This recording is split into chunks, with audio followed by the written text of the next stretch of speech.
What's poppin', guys? Sean Don is back with his second technical analysis for today. Here we have Collin Burkhart, a sophomore in high school, who apparently threw like 145 his freshman year.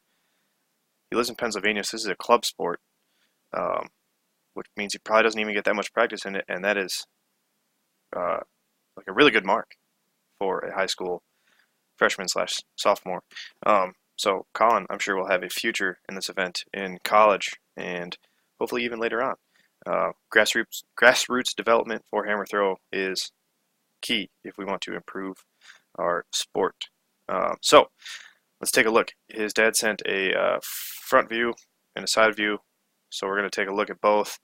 I'm only going to analyze or break down the front view, but I just want to show you guys the side view too, so I can just get a little bit different view. So once again, as a sophomore in high school, this is like better technique than I had probably up until my 5th or 6th year of hammer throwing. So good job to Collin and his dad. This is solid stuff. So okay, one more time. Let's look at this. Let's get a feel for it. A little tight through the shoulders, but still pretty solid. So side view. I think this is the same throw.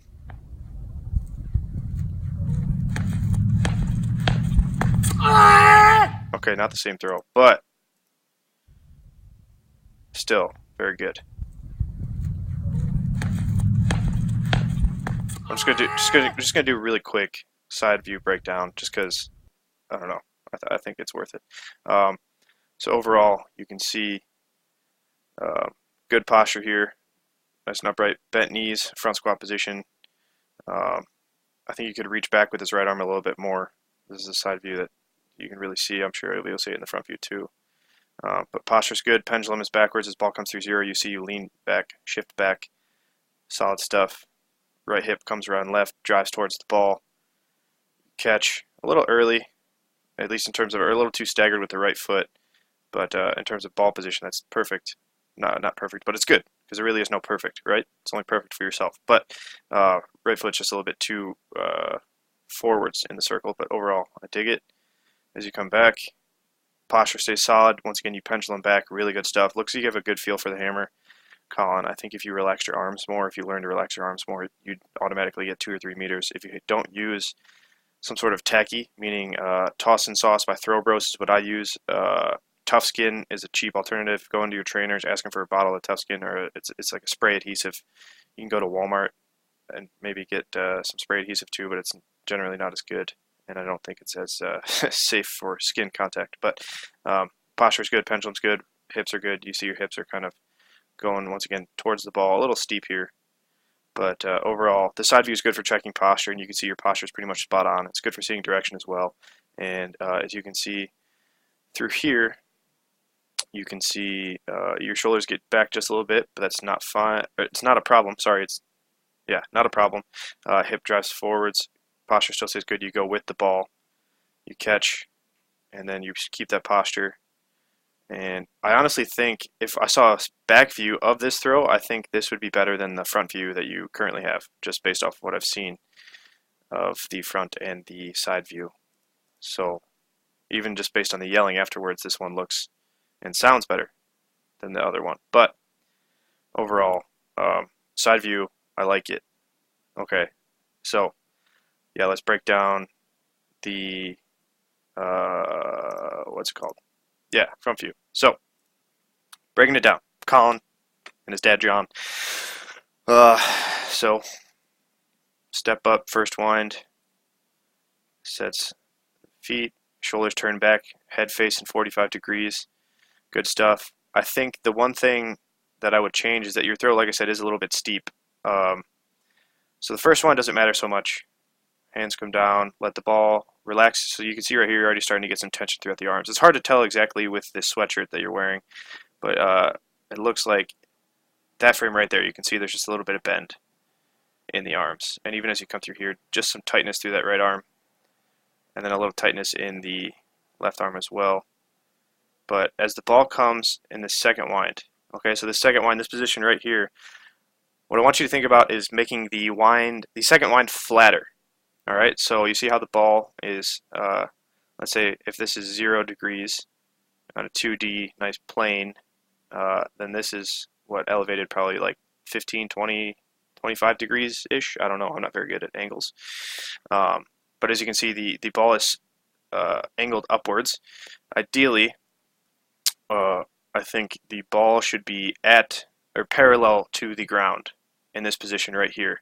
I also think if you were a little bit more on this left side, that would benefit you later on. But the biggest thing right here, like I said, is getting this ball a little bit more parallel to the ground. Like I said, it's just a little bit too high over here, so then what's going to happen is it's going to drop on this right side. As you can see, it's almost as steep as you can get on this right side, right in the entry.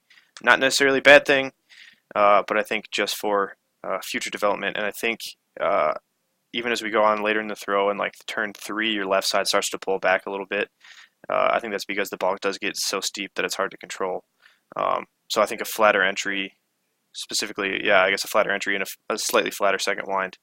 Like I said, if you can just get this hammer wire just a little bit more parallel to the ground in this position as it goes left in the second wind. And then as it comes back around the right, you can see you're doing a good job turning your shoulders back and connecting. Weight's about 50-50. Like I said, maybe a little bit more weight on this right side. Or, sorry, camera view right side. Thrower left side. A little bit more weight on this left foot. That way your left side axis is a little bit more, this left side's a little bit more lined up over this heel. Or the toe, sorry. And then try to keep your hands up just a little bit more. So with the second wind, if you use the energy from the first wind to cast the ball out back behind you and you hold your position, the ball will also kind of accelerate off the second wind a little bit more. And if that happens, the more momentum the ball has in the second wind, the easier it is to keep it flat because it's like centripetal force, right? Something like that. Physics, yeah.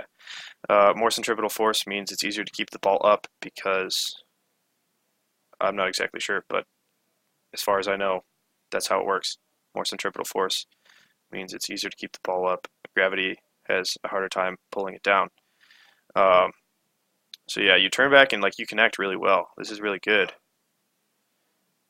But that ball just drops because I think the ball is steep over there. So otherwise, you do an incredible job. Like I said, for this being like your second year throwing hammer, dude, you definitely have a future in the sport, I would say. You're doing a good job waiting for the ball. This left side, you see this, lining it upright. So what I said about earlier about having more weight on the left side doesn't really matter so much because you really do line this left side up well. You're doing a great job waiting for the ball to pass.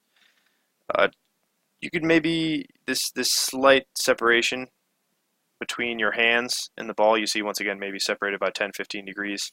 It's not a big deal. As it comes through 0, that's normal. But then here, this is solid stuff.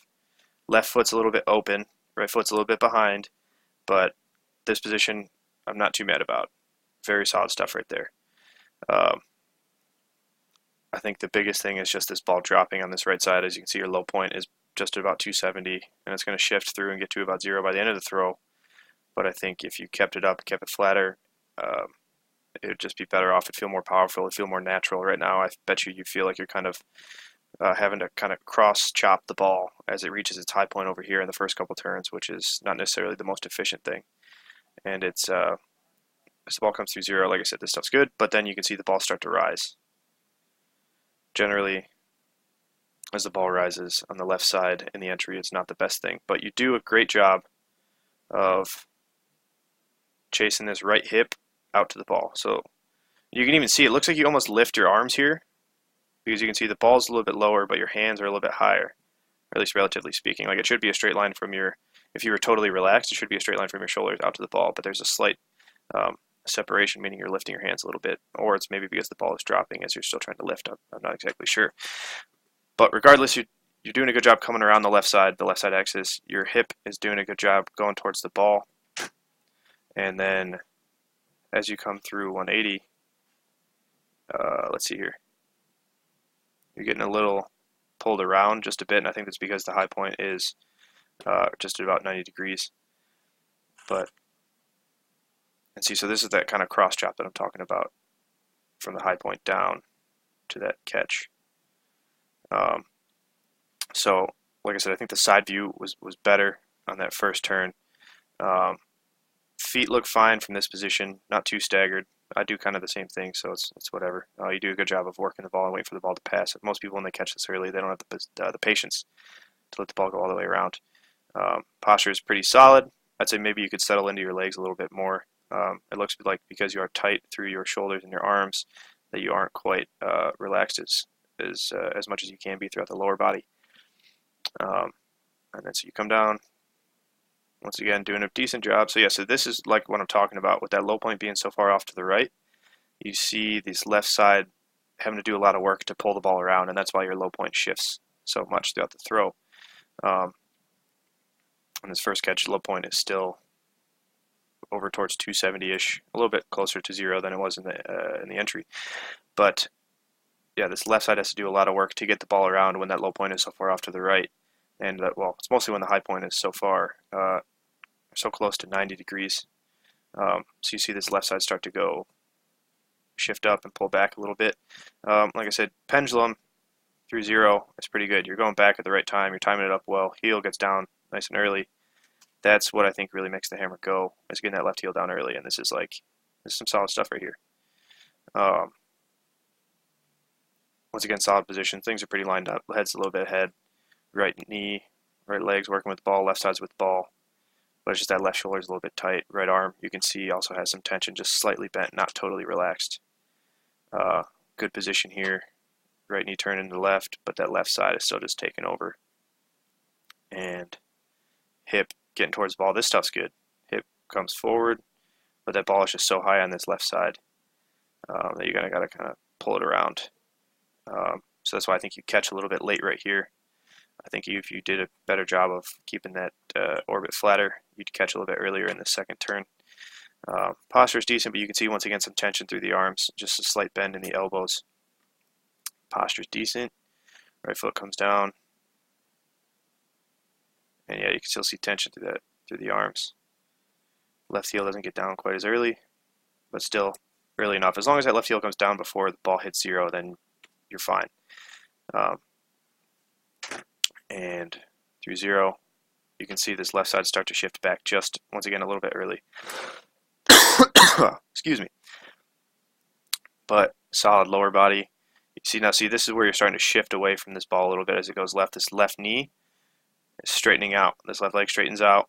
The left shoulder pulls back a little bit more. Chicken or the egg, not exactly sure. Either the left shoulder pulls, left leg straightens, or left leg straightens, left shoulder pulls. It's, like I said, chicken or the egg. Either way, don't stand up and don't pull this left side. Solid position here, but more tension through the arms. And once again, these few frames right here, that's all coming from the shoulder.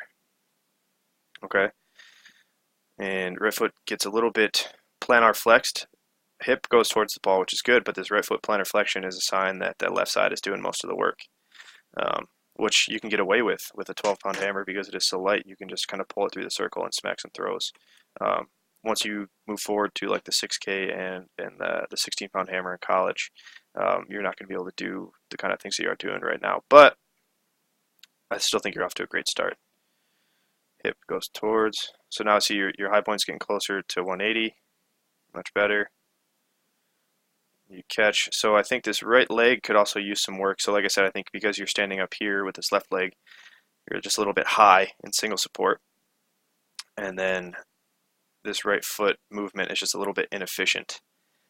I think with the way your right leg moves here, like you should be able to get your right foot down like maybe 1 or 2 frames earlier. But because you're so tight with the arms, like the more you relax your arms, the easier it is to let the ball go left. The longer and the easier it is for the ball to go left. So the longer the ball goes left, the more time you have. So it's always a finite amount of time for your lower body to do its thing from double support through single support back to double support. It's always a finite amount of time. Let's say it's 0.5 seconds, which is definitely longer than it is, but 0.5 seconds. If the ball only takes 0.5 seconds to get around from double support through single support, then you're just kind of evening it out, I guess, if you will. But let's say if you take that same lower body movement and then let the ball get more left, meaning it takes 0.6 seconds to go around in single support, meaning you get the ball more left, you have it cover more distance on this left side. Then that same lower body movement, all of a sudden you catch 1 or 2 frames earlier and you get an extra 15, 20 degrees of double support, which is monumental in turns 3 and 4 when the ball's moving so fast. That extra 10, 15 degrees, 20 degrees is like an extra probably meter or two of distance. So let the ball get more left and try to make this right foot do some drills and just practicing picking up and putting it down as like an A skip, like a piston, driving up and down. Like I said, just a little bit inefficient here because it just looks a little bit tight overall. So that was just like a little hammer tangent. That's why whenever anybody asks me like, how do I get my right foot down earlier? I say, get the ball more left. You get the ball more left, your right foot will come down earlier in relation to the ball. When it comes to actually just getting a more efficient right leg action, that's just drills and practice and time. So I think that's why you kind of, I don't know, tangent aside, I just spoke way too much about that stuff, but I think that was useful for you guys. So hopefully you guys feel that way too. But overall, that left leg straightening, that left shoulder pulling is kind of why you catch with the ball just at 270. Posture's good, but you're just catching late in relation to the ball. But then otherwise, good pendulum, heel comes down, this solid position. Right leg's working really well with the ball, but this left side's still just doing a little bit too much. And you see right here, this frame, left shoulder pulls back. All right, you want to keep this left shoulder, left hip, left knee, left side axis right where it is, and send this right side. Use this right side to send the ball out around it, but instead you pull back just a hair. So that's that pulling back that I mentioned earlier. I think that's a result of not quite letting the ball pass enough, and then just using that left side a little bit too much. And you can see once again the tension in the arms. Same thing here, same thing there. Left shoulder doing a lot. Now you're cross chopping again. You can see when your hands start turning to the left or to the right, it's usually associated with some sort of pulling, meaning the left shoulder for the most part. So yeah, just another indicator. And you see because you don't quite work the ball long enough in this third turn because that left side does shift back. All right, you don't quite work it long enough, and because of that, you get pulled back. All right, you see how your weight shifts back over to this right side, or left side, sorry, camera right. Your left, you get pulled around just a little bit. You don't quite get that pendulum, you don't quite work the ball long enough around because it is so steep. Low point as it comes through this third turn is decent. It's totally fine. But earlier on in the throw, because you have to kind of come across, because it is so steep and cross chopping and all that stuff, you get pulled around a bit. And it looks like the ball goes from like, yeah, there's like a weird orbit thing right here. But you're back against the ball well. But once again, I think if you got your right foot down, you can see, because you get pulled around a bit, you catch, this is your latest catch. If you catch your latest on your fourth turn, it's probably not going to be your best throw most times. But willpower is an incredible thing. So otherwise, posture, as you can see, like I said, you got pulled over to your left side a little bit much. You're too far over to this left side. First time I've ever seen this in a technical analysis. Once again, left side, left shoulder, hip, knee should be lined up over this foot. But you're back against it, which is fine. You didn't get pulled forward. That's totally cool. Like I said, it's a 12-pound ball. Once you move to the 16, it'll be much less forgiving, but you still are strong enough to work this right leg through, and you have enough tension going through that left side to hold yourself from getting totally thrown out to the left side. As you can see, you kind of come cross body once again, and it's really just like a left hand only finish. So this has been a 20-minute technical analysis, but I don't know. Like I said, I think Collin, I think you have a lot of potential, and I think it's worth it. I think you need to hear these things so that way you can go throw, I don't know, 70 meters in high school, maybe make a world youth team or something like that. That would be cool, isn't it? I don't know. I don't even know if they have that anymore. But yeah, overall, man, like I said, I think you got a lot of potential. Flatten out this first wind or the second wind in the entry, and let the ball pass a little bit more. And then just if you get your low point just a little bit more towards 0 and 180 earlier on, a little bit flatter, and you get this right leg movement is a little bit more efficient. Step towards the sector. Relax the arms. That's going to be the biggest thing for you right now, man. If you relax those arms, you're going to be going from throwing 145 to throwing 160 like in real quick. Real quick. And the best way to get the arms to relax, like I said, get some tacky, toss and sauce from Throw Bros, or Tough Skin is the common athletic training thing. Get that, put it on your outside of your glove hand to put on the inside of your hand that goes on top, obviously, and just try to relax your arms as much as possible. Push your arms forward, extend your arms as much as possible, and over time, as you learn to relax, you'll feel the tension more and more, and relaxing gets easier then. And same thing as I was talking about earlier with double support and single support, and get the ball long out left. The more relaxed your arms are, the more time you have, or the more time it takes the ball to pass in single support. So that means you can catch earlier and work longer and throw farther. So yeah, this is a really long technical analysis, but sorry, not sorry. I think it was worth it. So once again, thanks for watching. Collin and John, if you guys have any questions, let me know, because I'm happy to help. I think, like I said, Collin has a lot of potential. Excited to see him progress. Keep in touch. And if anybody out there wants technical analysis of your own, go to SeanDonnelly.biz and sign up. $15. And yeah, start making them gains. It's hammer season. It's time to undo all the bad habits you learned from the weight. So sign up. Thanks for watching. Sean Don. Peace and out.